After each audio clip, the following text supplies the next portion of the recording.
Assalamualaikum warahmatullahi wabarakatuh. Good afternoon, everybody. Hello, class. Today we will have an online English class. Okay, let's start the lesson. Today we will learn about narrative text, a new genre in English. Okay, narrative text is a text about story. The purpose, tujuan, or the social function, fungsi sosial of the text is to amuse or to entertain the listeners or the readers. Tujuan dari naratif teks ini adalah untuk menghibur pembaca atau pendengar. Oke? Jadi tujuannya untuk menghibur. It is not real, tidak nyata. Ya, it is not a fact, bukan fakta. Oke? The text organization or the generic structure or the part of the story. Jadi bagian-bagian dari naratif itu pertama, the first is orientation, pengenalan. Apanya yang diperkenalkan? The characters, tokoh. What or who, apa atau siapa. Because in narrative text, the characters is not always human, tidak selalu manusia. It can be animals, it can be plants. Dalam naratif teks itu tokohnya tidak selalu manusia, bisa hewan, bisa tanaman atau tumbuhan. Okay? And then you can see the setting too. Kamu juga bisa melihat setting. What is setting? Apakah setting itu? Setting is place, the place and the time. Ya, you can see when and where. Kamu bisa melihat di mana dan kapan. So, but the time is always unknown. Waktunya selalu tidak diketahui. Ya, we can start with once upon a time, a long time ago, one day. Jadi kalau waktu dalam naratif teks itu selalu tidak diketahui. Selalu diawali dengan once upon a time, pada suatu ketika, long time ago, pada zaman dahulu kala, or one day, atau suatu hari. But sometimes, kadang-kadang waktunya itu menumpang pada sebuah kejadian nyata.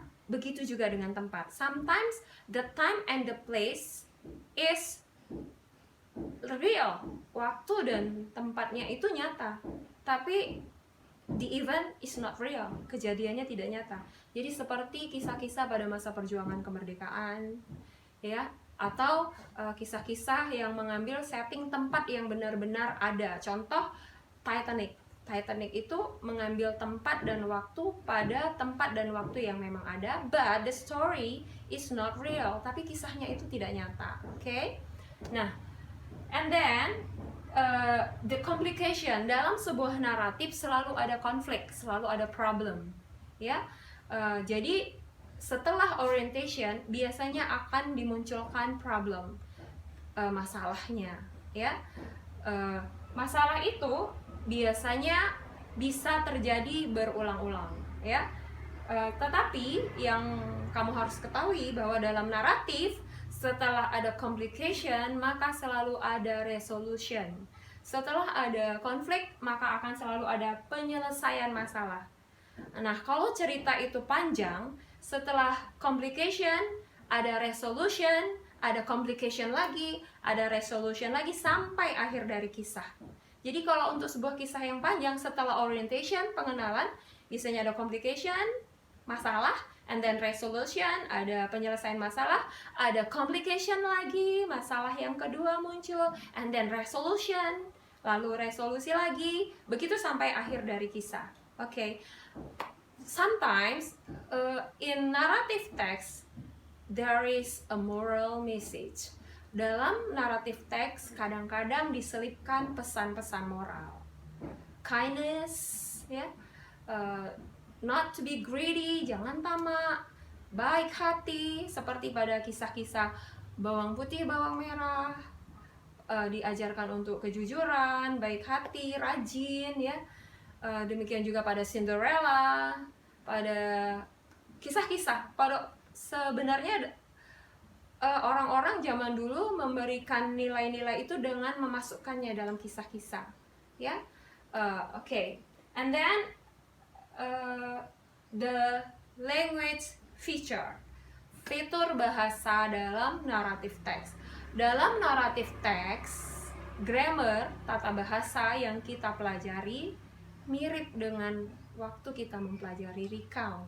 Kalau kamu ingat, recount yang artinya mengenang adalah sebuah teks di mana kita melihat, membaca, mendengar kisah-kisah yang terjadi, not kisah, apa yang terjadi di masa lalu, kisah nyata, misalnya biografi Habibie, biografi Muhammad Hatta, misalnya Battle of Surabaya, pertempuran Surabaya, Cut Nyak Dien dan sebagainya.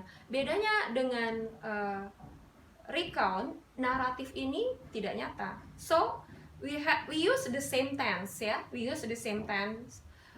In recount and in narrative we use past. But there is the difference. Ada perbedaan. Kalau dalam recount, past itu digunakan karena kejadiannya terjadi di masa lalu. So we use past. Tapi dalam naratif we use past because it is not real. Dalam naratif kita menggunakan past karena itu bukan kejadian nyata. So we can't use present. Nggak boleh dipakai present dalam naratif. Why? Kenapa? Because present, we use present if we want to talk about general truth or the fact or habitual action. Okay, students?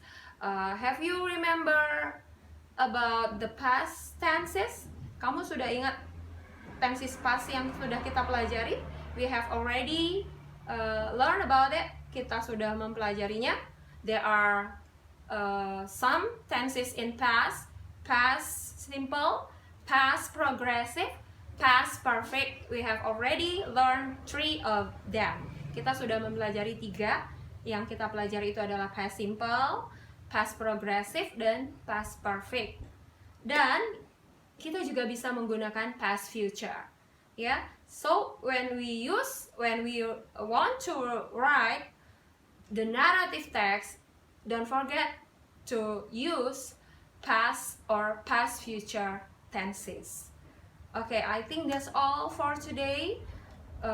Don't forget to study hard.